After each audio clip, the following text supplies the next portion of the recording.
I'm a sophomore at Timberland High School. First, I would like to ask for a few seconds of silence in honor of Miss Manor. I couldn't imagine the pain that her boys are going through right now.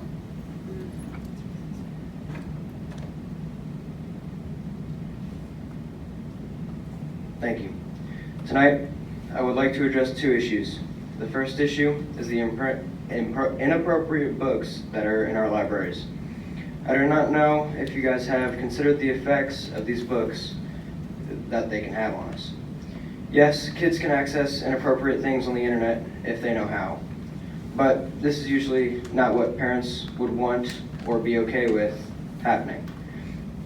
By having these books in our libraries, you are basically telling us to disobey our parents. If our parents wanted us to have access to these kinds of things, they can take us to the public library. After I read some of these books, I was grossed out and it made me uncomfortable. I could visualize the scenes, and those images may never leave my mind. Images of monsters sexually abusing children. What value does that have on my education? The school should not be providing children with sexually explicit material or pedophilia. You may think these books are being used in a good way, but what about the other side of that coin? What about the seed it plants in the child's head that may lead them to do horrible things to other people? This is the seed that shouldn't be planted in anyone's head, but some children aren't so lucky. Some children are raped and abused by adults in their life. Why should all children unnecessarily be exposed to other children's trauma? Their trauma should be addressed with their parents and doctors, not the schools. These books can create trauma that does not currently exist in the reader's mind. I hope you all vote to remove these books. I would also like to address the way that I learn as a male. Males don't always learn the same way females do.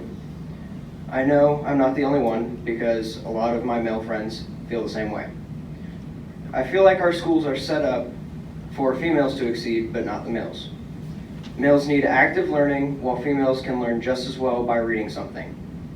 Males do better when our mind is stimulated in an active environment. I think we can have this in every subject because I have had a few teachers teach this way. Mr. Adelot, he was my 5th grade teacher at Boone Trail, and every subject was taught actively. That was the best year I've had so far as grades go. A lot of us are struggling and we don't want to speak up. We feel we are expected to learn a certain way even if it doesn't work for us. I think we should have active learning for every subject available for those who don't learn the same way as females do. We deserve the education that leaves us behind. We deserve an education that doesn't leave us behind. Young man, you can continue to a quick conclusion if you would. We aren't just a select few or just the kids with ADD. We are the majority of males enrolled in public school. If you don't believe me, I would suggest sending out a survey to all male students in this district. I feel you would be surprised.